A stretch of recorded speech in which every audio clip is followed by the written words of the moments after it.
ลืออยู่นี่นะเกลือเนี่ยมีน้ำปลามีอันนี้หมักม่วงอันนี้มันบส้ม ฮะ ว่ามะม่วงอันนี้เด่นบส้ม ลองเบิ้งลองละลายมากเบิ้ง มะม่วงมันหลาย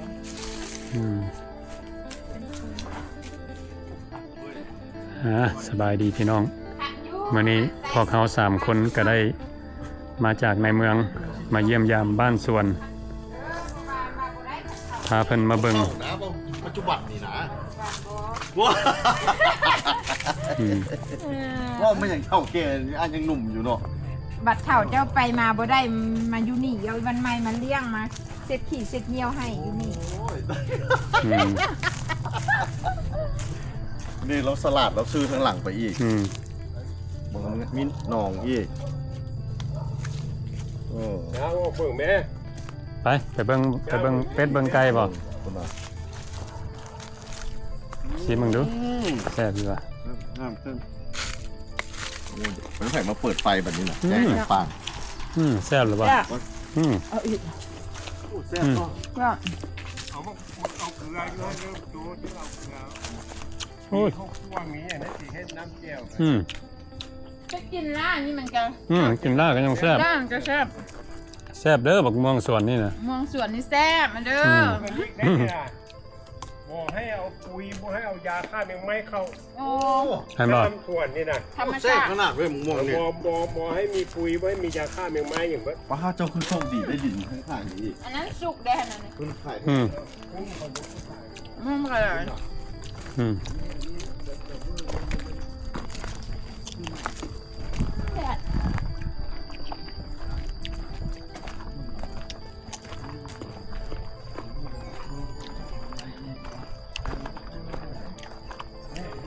อันนี้ก็สิอยู่ลักเซาเอ็ด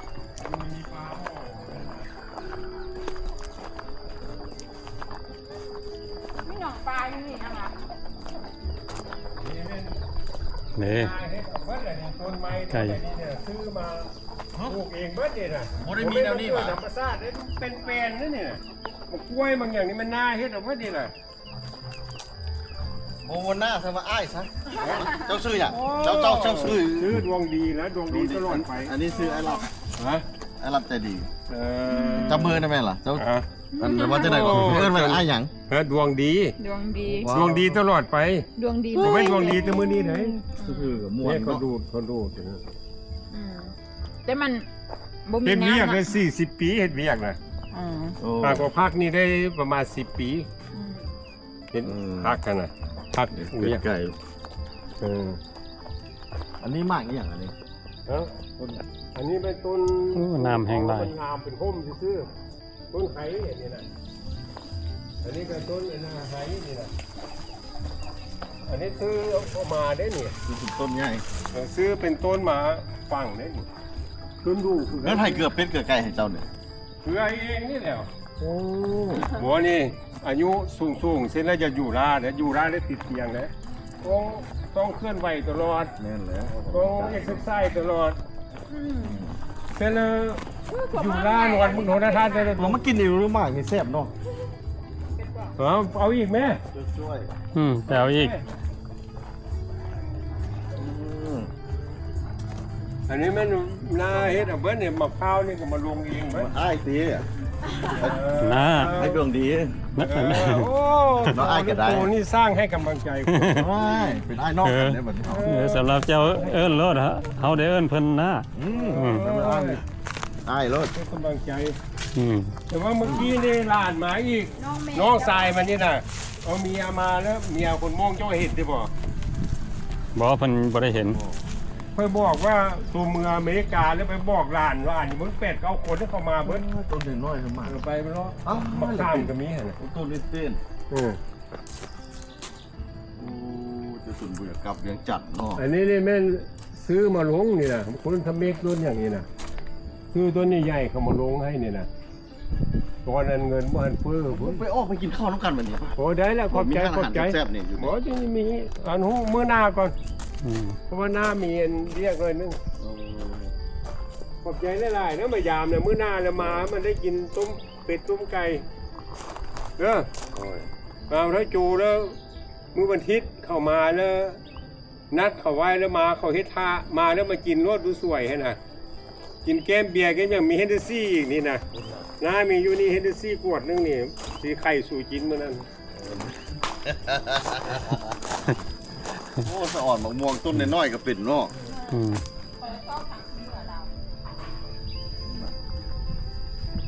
หมักมันใหญ่แล้วก็เป็นมาก เอ็มวีนี่ซื้อออกข้างว่าซื้อมือสอง เด้ทิมสะกองไฟ ซื้อมือซิป เออ ซื้อมือซิปคือเขาย่อมแมวเนี่ยขดพังอันคู่ออกหมดเลยเนี่ย ดูเยี่ยม ไอ้นั่นละมักมือสิ เยี่ยม เฮ้ยไม่อย่างนี้มันยกโป้ให้กัด อ๋อเจ้าว่านะเจ้าสร้างพื้นฐานได้ดีเจ้าสร้างพื้นฐานได้ดีเจ้าเป็นค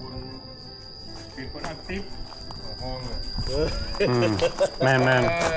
คนแอคทีฟ อือฮึ ไหน โอ้แอคทีฟ ๆคนแอคทีฟคนฮู้จักหา เออ อือฮึ แอคทีฟแล้วก็เป็นคนที่มีวิชั่นมีอย่างนั้นนะเจ้าเป็นอย่างนั้นนะ โอ้บัดปั่นหมอบัดนี้น้องอ้อยบัดนี้นะ เบิ่ง เห็น ก็ กัน จับ เดียว เพราะว่าหมู่ค่อยก็หลายคนได้อยู่คนน่ะ เออ อยู่อเมริกาคนน่ะ5-6 คนพอได้เข้าไป อยู่เยอรมันก็มีอยู่ฝรั่งก็มี โอ้สมเสยเจ้าก็สุขภาพแข็งๆนี่นะ โอ้เขาออกกำลังกายได้ผล เอ เมื่อเศร้าลูกแลน เอาอีกไหม ซิทอัพ เลือกเอาหน่วยมันเรื่อง เออนั่นนะ ยังบริสั่งของครัวแล้วเนี่ย ฮะ อันนี้น้องสาวด้วย น้องสาว ยังโสดแน่น่ะยังเป็นโสด อยู่ เอา อันนี้ก็โสดนี่ก็โสด อืม เอาน้องสาว น้องสาว น้องฮักเหรอ เออ น้องบอกเว้าดีๆแม่ บอแท้อันนี้ แท้ นะ อือฮึ แม่นเหรอ แม่น อืม โอ้ฉันตัวอันอยู่ลาวนี่เนาะ แม่น โอ้คือตัวนี่มันจะอ้าปากแล้ว ยัง ลงเฟซเบิ่งเนี่ยผมไม่เข้าคอมเมนต์มา ต้องหากิ้งบางหางน้อยอยู่นี่ ฮะ ยังบริเจอเธอเลยนะ มักขี้บางข้างน้อยบ่ สเปคเรามาก เอ แล้วนั้น อ แต่ยังบริมีเธอเดี๋ยวนี้ โอ้โซอกกับแม่ เรามาชอบแถวนี้มีบอส มีโอ้ยคนที่ให้ฮู้ห่วงกับเจ้าแล้วคนที่ลงเฟซคนนี้เขายุ่มมาโลดเล อื ย ม เอ้น้องสายนี่พายีได้นี่นะน้องสายนี่ยังโสดเอาบ่มา ยัง โส โส ด ด ถ่ายให้ได้ วะ มาถ่ายคู่ น้องสาว เอา ยัง ก่อ โส น ดด้วยกันฮะ มาถ่ายกันนี้เอาตัวถ่ายกันนี่นะถ่ายเรา มีแต่คนโสดได้นี่นะสามโสดได้นี่มานี่นะ ฮะถ่ายหน้ามานี่ เอาว่าไปกินข้าวสวยน้ำกันนะ เอ๊ะ ให้น้องเขานำอยู่อ่ะ เจ้าไปอยู่นั่นเจ้าไปอยู่เบื้องนั้น เดี๋ยวมาดูพี่ เออ โอเคเด้อ1 2 3โอเค มานี่มาถ่ายอยู่เบื้องนี้เอา โอ้ เบื้องมายามนี่ อืม อยู่ลักษณะนั้นมาเจอเจ้าได้ไหม อืม เราไม่เคยมาสักเทื่อนะอยู่ที่ไหน โอ้นี่มา ไปแล้วไปยามอยู่เวียงบุญเนี่ยเด้อ โอ้บัด ที่บุญเฮือง โอ้ มีเวียกมีอย่างเดี๋ยวฮอดหน้าเด้อ 1 2 3โอเค โอ้ขอบใจได้ห จะ ลาย โบ้ไปกินข้าวน้ำกันวะ ได้ขอบใจโอ้โจนี่ ชื่อเสียงเขาจะว่ามีห้านอาหารแซ่บอยู่ไฟแดง อยู่นี่แม่ได้อยู่นี่อาหารลาบแซ่บได้มีทุกอย่าง รับกับ หมออันมีนัดด้วยหนึง ไปไปถ่ายรูปกับหมอกม่วงแล้วก็สะอ่อน ใช่รถอันน่ะมันเป็นดินจุ่มเดียวนั่นนี่นะจุ่มเดียวอันนั้นมันน้องสายกันนะ เออ เราก็มาตุสรีกัน โอ้ เราไปอยู่พุ่น30 ปลายปีแล้วเราแล้วมาอยู่พี่ได้เกือบ20 ปีเลยสิ โอ้โห มาเฮ็ดธุรกิจอยู่พี่ อยู่ลาวหาเงินได้ดิ เราอันคนสั้นซาดอุสารีแล้วแบบนี้พวกปูเบี้ยพวกอย่างนี้ของเจ้ามาลงทุนเราก็เป็นคนแล้วเขาก็เบิ่งแยงกันนะ โอ้เจ้ามือนี้เจ้าขาเนาะจะมีแนวปัด เมื่อหน้ามาแล้วมากินต้มไก่น้อง ชนะมากินต้มไก่อยู่นี่ไก่ลาดได้ไก่โอแกนิกได้อยู่นี่นะ ตดไก่มาแล้วไก่ตาย บอกมันล่มเอง ว้าวไอ้บัดนี้ไอ้สิพาไปกินข้าว ม่วงนะ เด้รอเบิ่งบักม่วงกันนี่ แต่แล้วปลามันงามขนาดมันงามเลย โอ้อยู่พุ่นเมืองม่วง มาเบิ่ง ท้องหน่วยรูก็มีอยู่พุ่น นะถ่ายให้ เบิ่งแม่เบิ่งไหม ถ่ายให้ FC ได้เบิ่งอีกนี่ว่าช่วงนี้บักม่วงเป็นลายบ่ถ่ายให้พี่น้องได้เบิ่งเนาะพี่นะต้นน้อยๆเป็นมากบักลายนี่ต้นน้อยๆเป็นมากบักลาย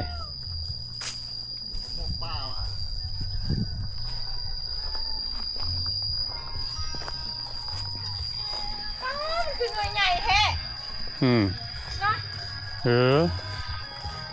แซ่บอีกแล้วบักม่วงนี่ ถ่ายรูปกับหมากม่วงนี่นะสะอ่อน คุณนะ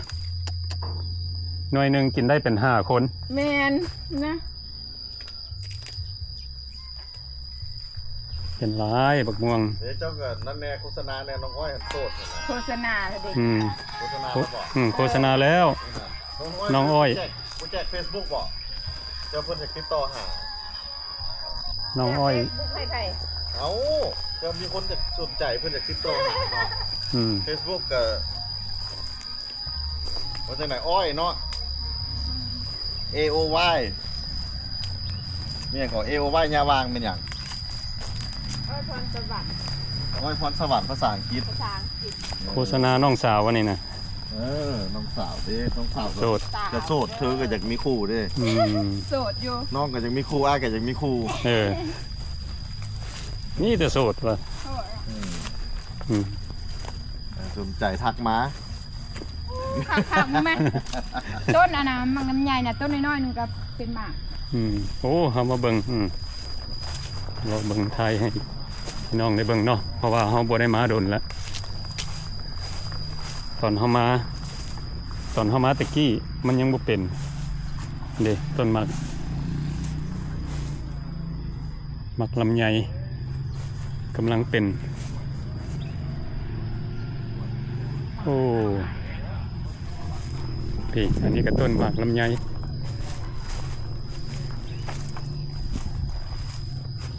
เป็นมากลายอยู่แต่ว่าใบมันบ่งสิกินเนาะเพราะว่าส่วนนี้เพิ่นสิบ่ฉีดยาเป็นมากไม้ทุกแบบสิเป็นออร์แกนิกเบิดเพิ่นสิบ่ฉีดยาจักหน่อยอยู่นี่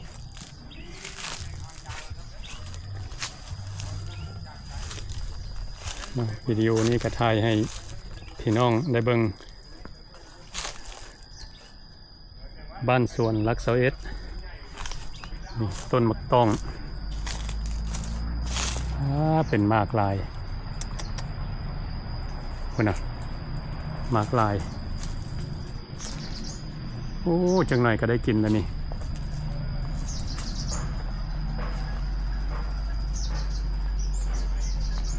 ใกล้แล้วใกล้จะได้กินแล้วอันนี้จะเป็นต้นหมากละมุดสุกแล้วก็หมากละมุดยังแข็งอยู่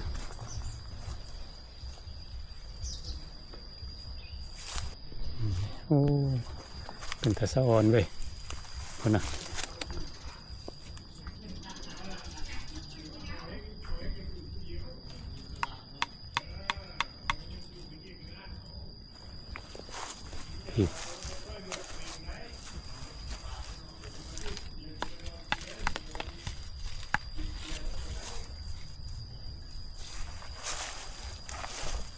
นี่บอกมันหล่นเวลามันสุก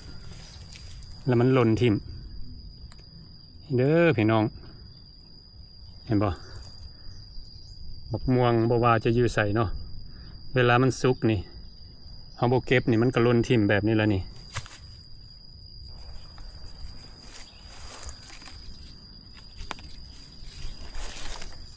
น้อยนี้ใกล้สิสุกละ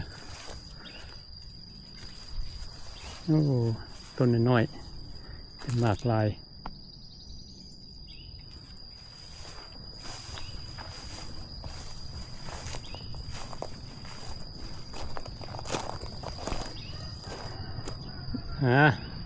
บ้านสวนลักเซาเอสเด้อพี่น้อง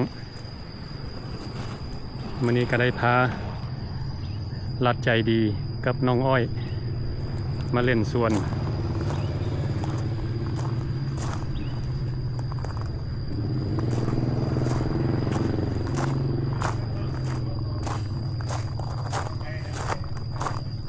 นี่ทางที่เพิ่นก็มีต้นนี้ก็เกิดมากลายอยู่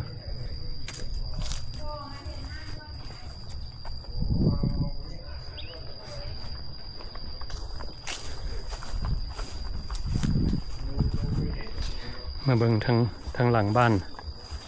นี่เด้อบ้านสวยงามหลาย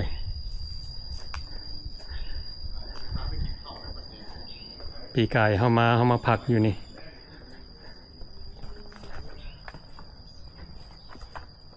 ถ่ายให้พี่น้องได้เบิ่งมักม่วงเป็นตะสะออนนี่เนาะเวลามันสุกนี่ล่นทิ่มละล่านี่โอ้พุ่นน่ะเป็นตะสีดายเนาะโอ้มันไผเนาะสิมากินซอยนี่นะยังดีๆอยู่โอ้นี่เด้อพี่น้อง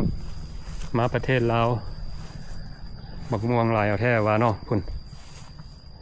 หล่นอยู่น้ำพื้นดิน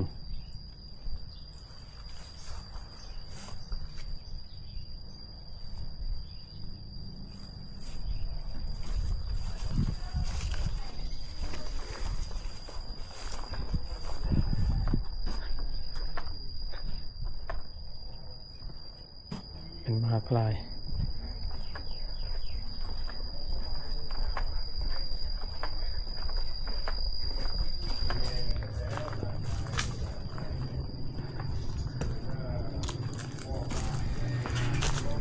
หน่วยนี้หน่วยบักใหญ่นี่สุกแล้วได้นี่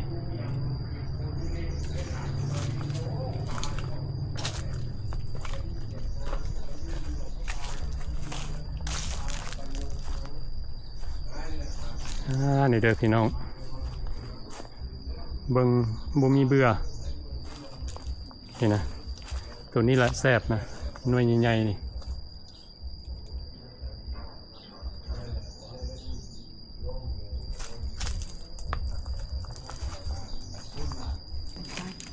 อยู่สู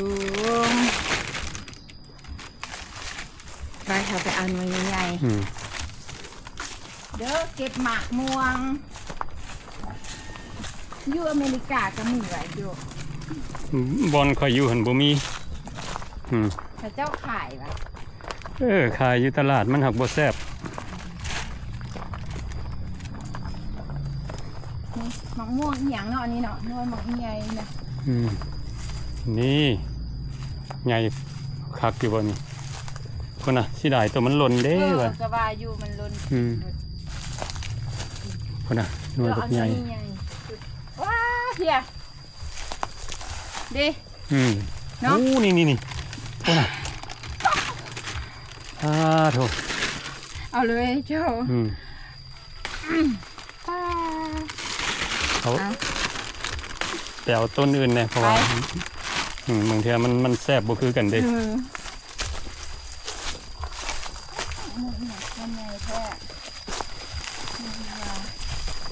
อันนี้บอกเอามันส้มมะม่วงอันนี้นะมะม่วงฟ้าลั่นเสืออื่นเลยสีแบบนี้คือแซ่บอยู่นี่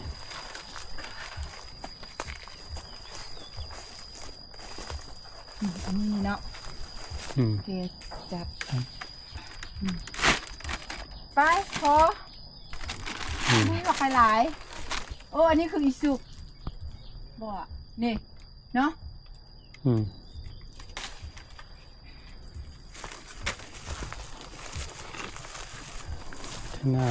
ลนถิ่มนะลนยูหันเป็นกองนะสิได้เนาะนะของเราไม่ได้ใส่ปุ๋ยเด็กก็เลยว่าลนได้พอแล้วกลับบ้านเฮาวันนี้นะได้หมากม่วงแล้วอันนี้เป็นหมากม่วงเนี่ย สุกแล้วมันกินแซ่บแซ่บของหมูอันนี่นะคืออยู่บ้านเฮาก็มีอันนี้ สุกแล้วกินหวานเลยหอมหวาน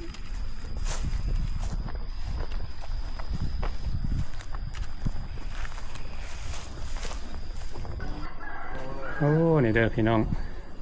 ออกมาบ้านสวนนี่ลมพัดเย็นดีอากาศก็เย็นก่อนอยู่ในเมือง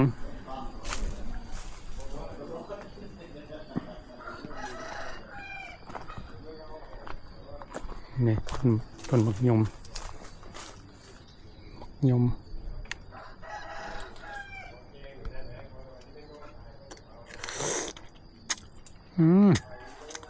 ส้มฟาด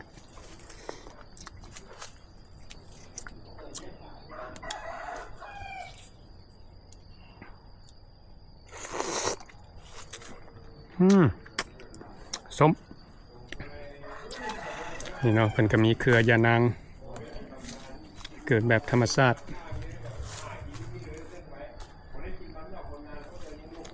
อันนี้สิเป็นต้นพักสะเม็ก